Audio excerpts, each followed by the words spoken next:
Hey guys, thanks for tuning in to Mind Hostage, a show where real people discuss real issues of overcoming negativity and a negative mindset.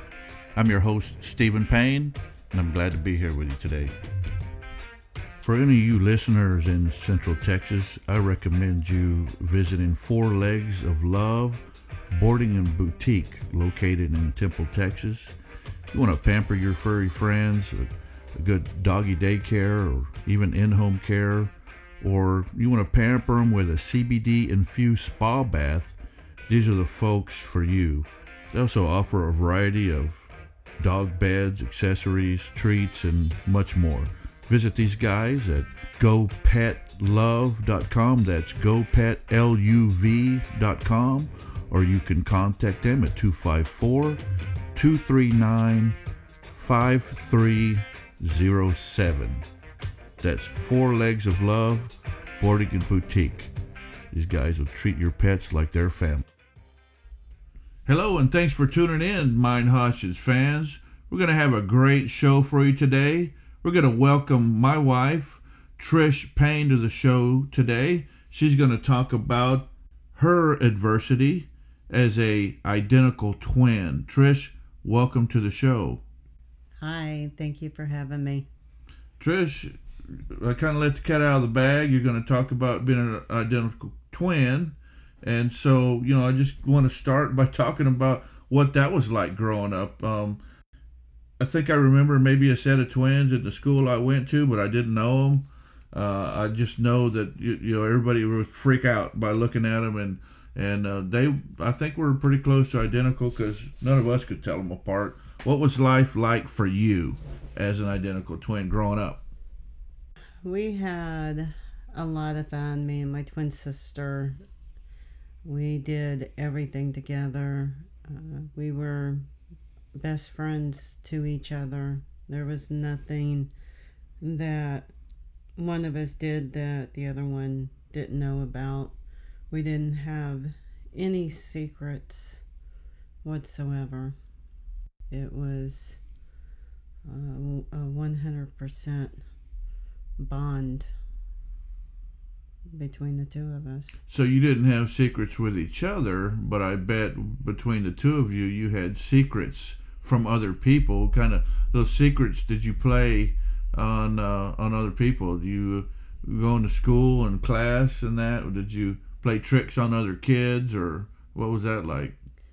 We did. We had our very close friends, the older we got, that could tell us apart.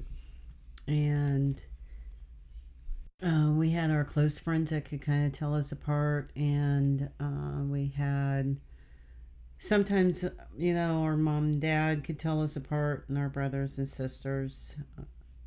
And then, there was the group of friends that couldn't tell us apart, or kids, that couldn't tell us apart. So we did things that other people didn't know that we did, switching classes or going out on dates, or just all kinds of just different things. I mean, it was always an adventure. That was the thing. My life with her, it was always an adventure. That was pretty interesting that you would switch dates on that. What was that like? Did you ever let on? Well, we could never tell if the boys knew, and sometimes they would say that they did. We switched dates quite a bit, and some of the boys knew and some of them didn't. So it was all in fun. We ended up telling them at the end of the date or in the middle of the date, whichever. And everybody got a kick out of it. They probably didn't care. They were just glad to be on a date with some hot chicks, huh? So growing up, then at school, you switching classes and that. And tell me about the bond that you guys had, just within your own family. I mean, I know you had a bunch of other siblings, male and female. Did you guys have a different kind of a relationship in your family than others? Well, I had two older brothers, two three older sisters, and then me and my twin sister, we were the youngest. I was the baby. She was 13 minutes older than me. And yeah, our bond, I didn't realize it was different until I got much, much older. I could think something and she would say it, or she would be thinking something and I would say it. And we always used to finish each other's conversation or sentences, all kinds of things. And sometimes we would kind of say to each other, get out of my head, and laugh because we knew what the other one was thinking. Or, she would call or I would call her, just if something was amiss, something off, or something wrong. How about emotionally? I know it sounds like you finished each other's sentences and kind of knew what you were thinking, but how about if one of you got in trouble or something, the other one kind of feel it? If one of us was getting in trouble, then we were both getting in trouble. No. We were not. We always had each other's back. So if she got in trouble for something, then I was, I did it too. If I was getting in trouble for something, she was like, well, I did it too. So we would both get spanked, or whatever. Our emotions, right around the time that we were 19, we went and saw a specialist up in Chicago, Illinois, a doctor who specialized in twins, and he had written several books about twins. And we went to him because we couldn't figure out to explain to us why I could be thinking something and she would say it, or vice versa. Or like I was involved in a car accident with my older sister, and my twin sister Carrie was in a different town, about an hour or so away from where I was at. When I was with my older sister, a car T-boned us and it left me unconscious. Well, during that time of the accident, my twin sister, she called my mom, wanted to know where I was at, what had happened, what was wrong, was I okay? And of course, my mom at that time, was just like, everything's fine. She's with, Jeanette. But Carrie still kept insisting that something was wrong. And then, make long story short, that's when my mom and dad found out that I was involved in the car accident, and I was sent to the hospital by ambulance. And there was another incident that I remember very clearly. We were both in the second grade, of course, together. We were in the same class, and they had in that school 2 second grade classrooms. The teacher could not tell us apart, so she had us split. She had me in one class and Carrie in another class.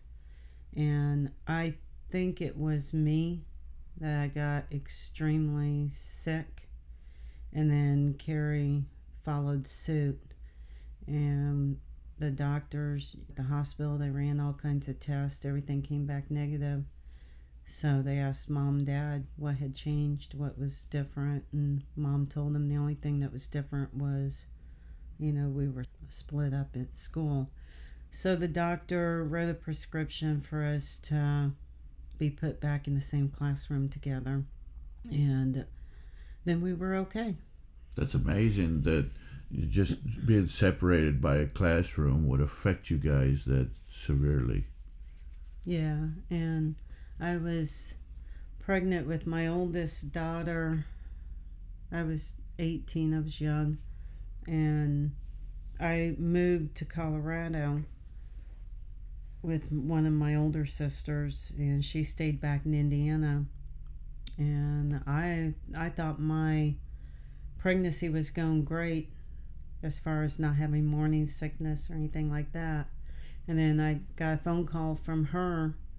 She had left her morning class, and she at that, we didn't have cell phones, so she had called me from her dorm room, I believe it was, or she called me one morning early, and she said that she wanted to know what in the world was going on with me, what was I doing. And I was like, well, what do you mean? Everything's fine. And she said, I'm sick. I'm sick every morning. I keep wanting to throw up, and I can't keep anything down. So she was experiencing my morning sickness, whereas on my end, I was feeling great. I didn't have any type of morning sickness like that. So she was having all of that. So it sounds like to me that when, in each of these events, at least as far as your morning sickness and your accident, that she was the one that primarily kind of felt what was going on. How does that work with twins? Well, like I said, I touched on this a little earlier. We had started going to that doctor, and come to find out, telling him about all these different incidents, he described to us, which we never knew this, identical twins or twins in general. There's one that is always a giver and one that is always a receiver. Of what? Of emotions, feelings. And I was the giver and she was the receiver. So when he explained that to us, then that explained it. We were still able to both intercept each other's thoughts, I guess, if that's how you want to say it, because she could be thinking something and I would say it. So this was different. This had to do with our emotions, our feelings, things like that. So when I was in the second grade and I got sick because they moved her. No, I take that back. She was the one that got sick.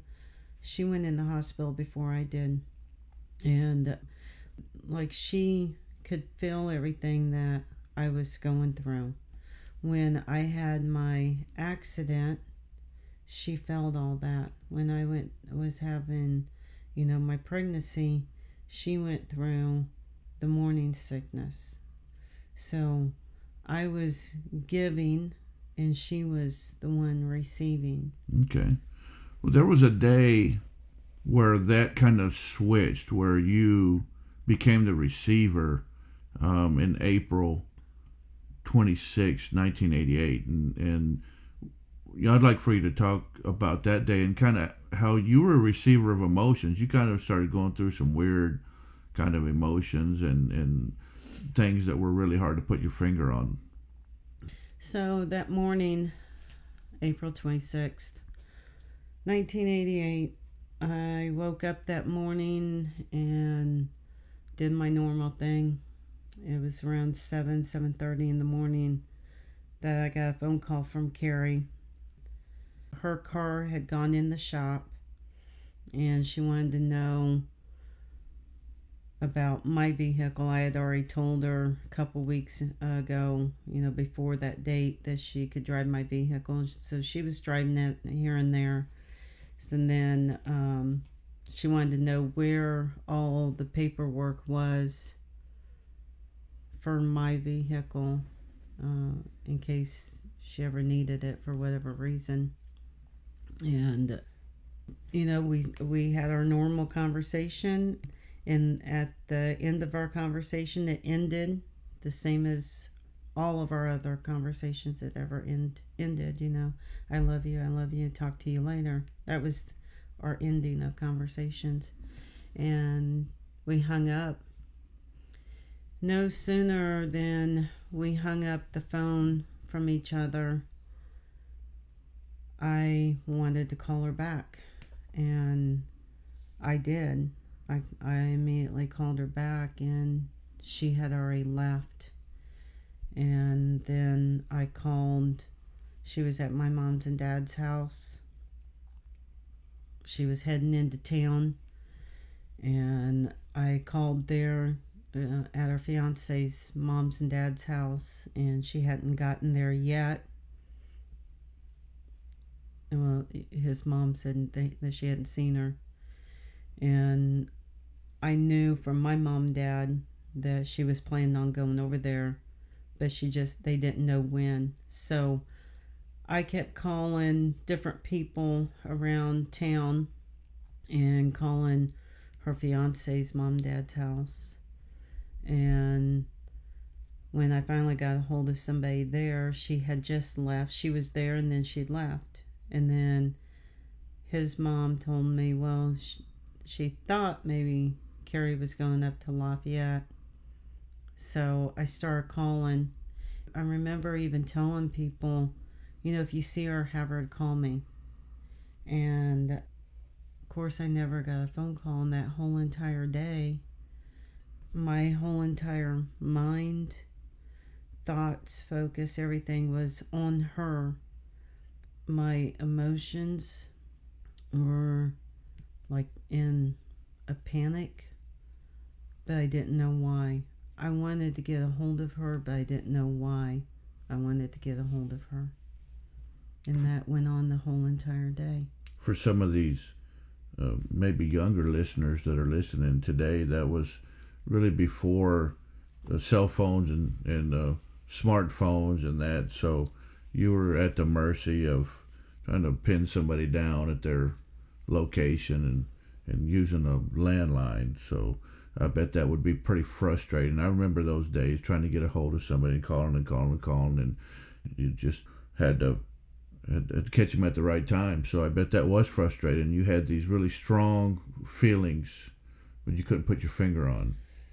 Right, and the more the day went by, the more frustrated I was getting. I was saying things off the wall type things to my husband at that time. I was telling him that I was going to die, and I'm going to die tonight, and I just couldn't shake that feeling, and I wanted to get a hold of her. I didn't know what I wanted to say to her. I just wanted to get a hold of her. I wanted to talk to her. I just had this overwhelming urge, this need that I needed to get a hold of her, but I could not figure out why I was having all of these emotions and feelings that I was not familiar with, and I couldn't get a hold of her. Well, how'd that day progress then? I mean, obviously, if you were trying to get a hold of her all day, as the day ended, did she ever call you back, or what happened? So the whole entire day, I could not get a hold of her, and around 7:30, I was walking from my living room into my kitchen, and I remember like falling. I had to grab a hold of the wall to stand up. My legs, everything was shaking. I remember going back over, sitting down on the couch, and I remember looking up at the clock for some reason. I don't even know why.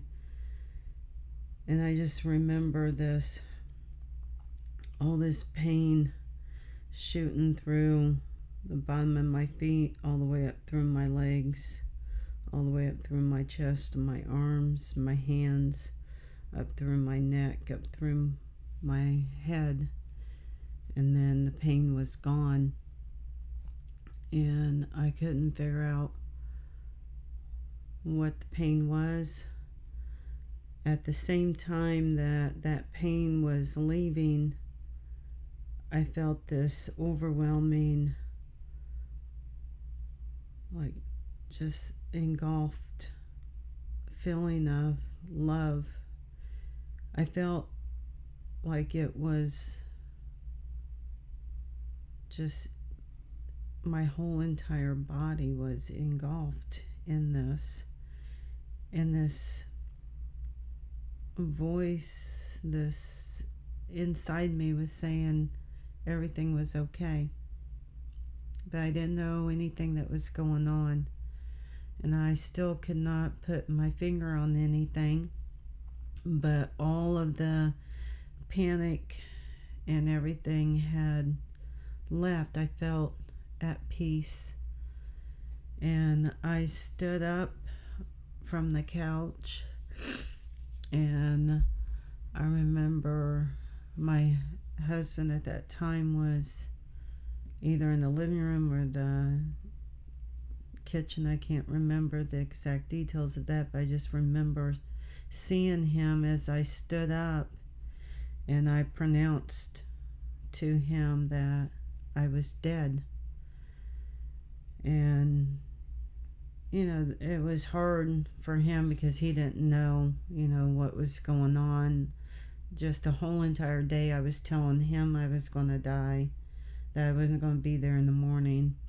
So that was already, starting things. And then for me to stand up, and I said it with authority, I just blurted it out that I was dead, and walked down the hall, and I got in bed and went to sleep.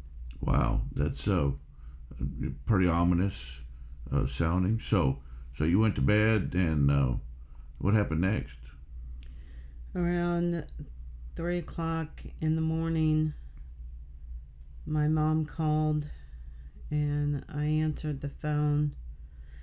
My mom told me that Carrie had passed away, that she was involved in a car accident, and I yelled at my mom, told my mom, to stop pranking me, and I slammed the phone down on my mom. And then of course that woke my ex-husband up at the time, and he was asking me what was going on, and I told him that Mom had just called me, and she was telling me that Carrie was involved in a car accident and that she was killed.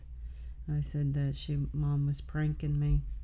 Well, about that time, he was out of bed, the light was on in the bedroom, and the phone was ringing, all of this, like, it seemed like at the same time. And I remember sitting on my bed, and like I had gotten myself in the Indian style, like I was in disbelief, but like, was this happening or was it not happening?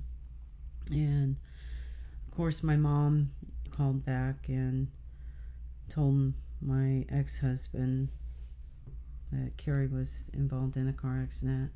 So we got in the car, drove back home, 3 hours away. So that had to have been a pretty long 3 hours then, with all these things going through your head. And had you put 2 and 2 together by then about the feelings you had that evening before? Not yet.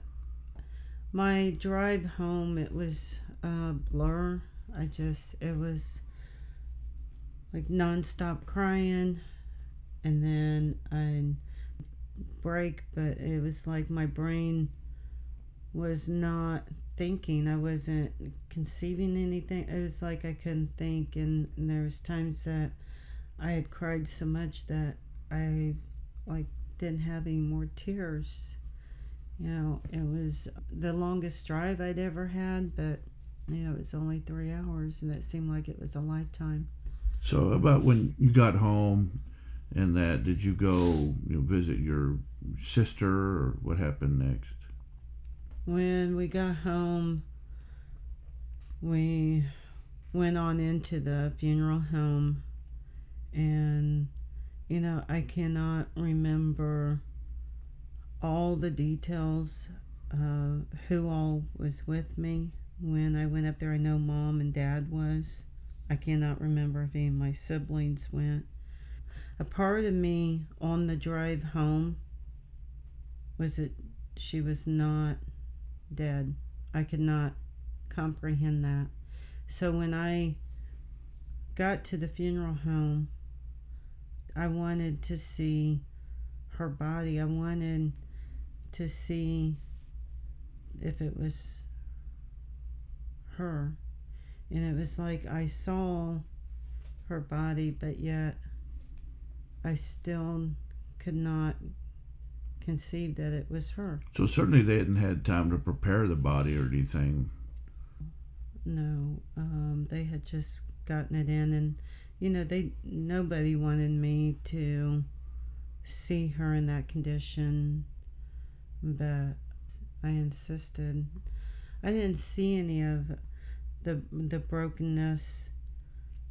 This may affect some people, I don't know, but the gentleman, the mortician, he was the only one there, and for some reason he had to move her body from one location, from one table to another table, and he was going to get somebody to help, and I remember that I refused to let him get anybody.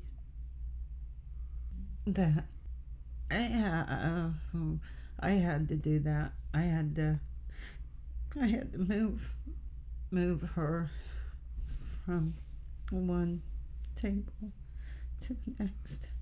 So to give everybody a sense of kind of what you were dealing with, can you tell our listeners a little bit about the car accident? She was driving. Of course, she was in my car, and she was driving from our hometown to her college, which was about an hour away. She was behind a big box truck, and she hit a dead deer on the road. It was raining real bad, and it caused her vehicle to go airborne. And from the police report, they said that she had just gotten her vehicle straightened up. Once she got her vehicle straightened up and she was just getting ready to move her vehicle from that wrong lane back into her lane, that's when a car came down the hill and they both hit head on, and it killed both drivers, her and the driver from the other vehicle. It killed them both instantly. Wow. And it was much later was when I did connect my feelings. I still hadn't figured out my feelings during the day. I remember asking the coroner what time that she passed away, what time did the accident happen. And of course they can't pronounce death on somebody until somebody from medical personnel gets there, views the body, and then pronounces. So from the time that happened till the time that it was pronounced, I don't know what time that was. I can only go with the time of when I was feeling things. And I feel that during the time that I was walking from my living room to the dining room to my kitchen area, when I almost fell, was when it hit that deer. And because the fear, what I felt the anxiety, the fear, the unknown. Like I had to grab myself to get myself straightened. I got myself straightened, and she got her car straightened. And then I sat down on that couch, and that's when I felt her pain. I honestly do not believe that she felt that pain. That and that was what I felt. I felt it instead of her feeling it. At that time in my living room, I didn't know what was going on. What had happened. That's a kind of a connection that I don't think most people can even conceive, to be honest with you. That's just an amazing kind of next level connection. Do you feel like when that happened that you lost a piece of yourself? Yeah. Of course, at that time, I did not realize what was going on. I just felt that there was something different about me. At that time that accident was going on, something was different. Something had changed. Kind of like an emptiness, maybe, or something? An emptiness and a sense of, she was the one that always guided things, and her mind was on track. Like her telling me, Trish, you need to do this, this, and this. So I lost all of that. A sense of disconnect? Yeah, the disconnect. Yeah. Mm-hmm. So you guys, went through the funeral in that. For our listeners, some may have suffered loss and have an understanding of the grieving process. And although it's different for everyone, there are some pretty similar steps and things in common with grief. First is kind of denial. Sounds like you went through that. Did seeing her there, touching her, help alleviate that at all for you? When I was definitely going through the denial when I was at the funeral home. My older sister, she was a beautician, so she did her hair, and I wanted to do her makeup, and so I was doing her makeup, and the whole time, even whenever her body had to be moved and stuff, the whole entire time that I'm standing over her, I did not see her. That was not my sister. I did not want to believe that was her. And it wasn't until we were actually at the funeral. Well, it was the showing, the first night for family and friends. And when I walked in, and this, I'll tell you how close, we were, and then I'll go back to that as far as our looks. I don't remember a whole lot about the funeral or the showing. Everything was a blur to me. But I remember walking in the first evening for the showing, and I remember hearing this thump, like somebody was falling or somebody had fallen, and it was kids that she had gone to college with that knew her, that had never met me. They had just left her coffin and seeing her, and then walking down the aisle, and they saw me, and they were passing out. Well, I didn't know this until months later, really the whole detail of it, when it, talking to my parents and stuff, them telling me, or different people telling me about different things. And it wasn't until I got up there at the coffin that is when it hit me that was her laying there. My oldest daughter, Honey, she was right around 2 years old, and I can't even remember who was holding her, but she was next to me. I may have been holding her, I don't know. And I just remember Honey saying for me that for mommy to get up, to wake up. She thought I was the one laying there in the coffin, and we had to keep telling honey, no, that's Aunt Carrie's. And then she was like, well, tell Aunt Carrie to wake up, tell Aunt Carrie to wake up. So that's when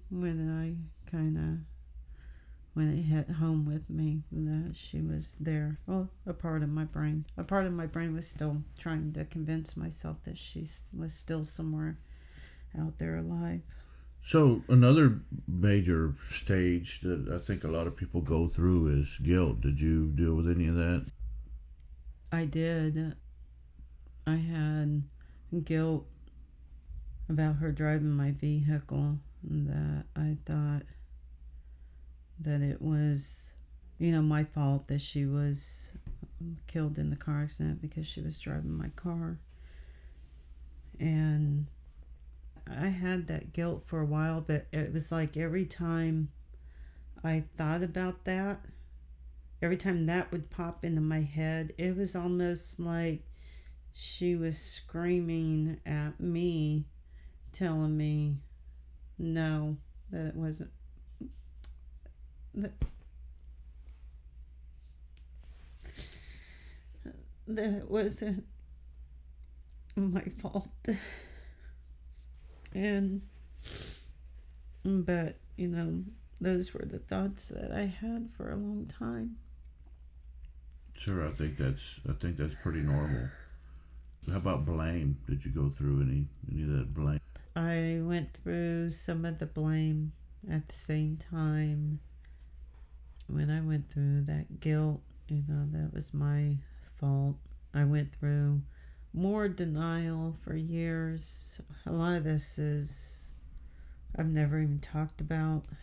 I've never discussed. I never went through counseling. None of that stuff. I followed cars around for a long time. And there was times that I was like in a daze. I remember calling my ex-husband and telling him I didn't even know where I was at. I was out in the middle of nowhere, and I don't even know how I got there. I just would drive looking for following somebody. Sometimes I would follow people, and there would be, I would follow some woman that looked like her or the vehicle, and I would see the person, and okay, it's not her, and I'd turn around and go back home, or I'd stop myself before that person get to destination and turn around and go back home. I'd catch myself, and then there was times that I was just in a daze, following somebody, and then before I knew it, I was somewhere. How about anything else? Like, have you ever felt her presence or anything? I've always felt her presence around me. Always feel that she's always with me. No matter what I do, I feel her with me.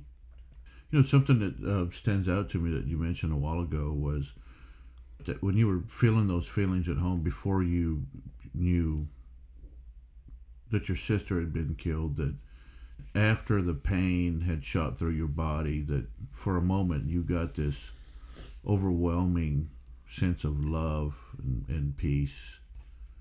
What do you think that was? Well, of course, at the time, I didn't know what it was.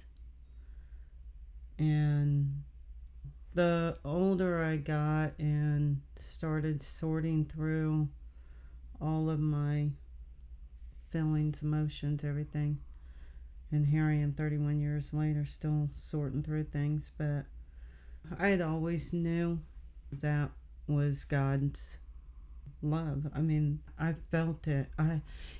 I cannot explain.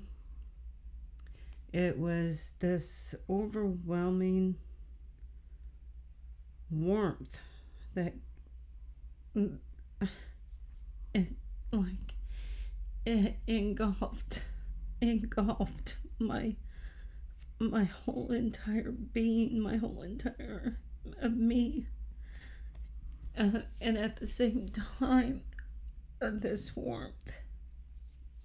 It wasn't a voice or anything. It was, and I wasn't thinking it. It was just something, this feeling with that overwhelming love that everything was okay, that I really felt like that she was happy.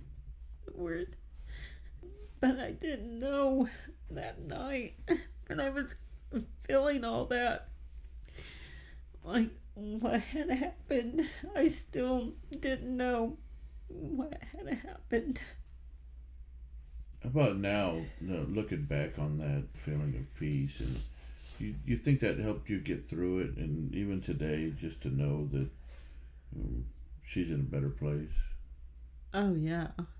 Oh yeah. I mean, about a year ago I started going through some changes in my life, and I guess opening my mind and reevaluating things and just being more open in general about life. And I had somebody reach out to me, and I don't know how the person knew that I was a twin sister and that I had lost my twin sister. And we chatted for a little while. She asked me, how I got through it. Hers was recent, whereas mine was much older. And about a year ago, I didn't have really the right answer. I've never talked about that day of her death. I've never talked about what I went through to anybody and how I got through her death. So at that time, when this young lady had asked me, I didn't really know how to respond at that time. Well, so wrapping up the show, time's getting short. What advice would you give today that you couldn't give a year ago for somebody who's going through some type of a grief or a loss, whether it was a twin or not? I think I never had the opportunity 31 years ago to talk to anybody. I had, different doctors that wanted me to talk to them, and I didn't want to talk to any doctor. I wanted to talk to somebody who had actually gone through a loss that could help me to understand the feelings and the emotion that I was having, and I didn't have that. And my advice now is, if you've had any type of loss or if you've had any type of tragedy, it helps to talk about it. I didn't realize how much I had kept in for 31 years, and there was a lot of things that I've missed out on, a lot of things that I've blocked that I wish that I hadn't have blocked. That her. Well, Trish, I want to thank you for coming on and sharing your story with our listeners. I really do appreciate you sharing that emotional journey and choosing to share that really for the first time in that depth with our listeners.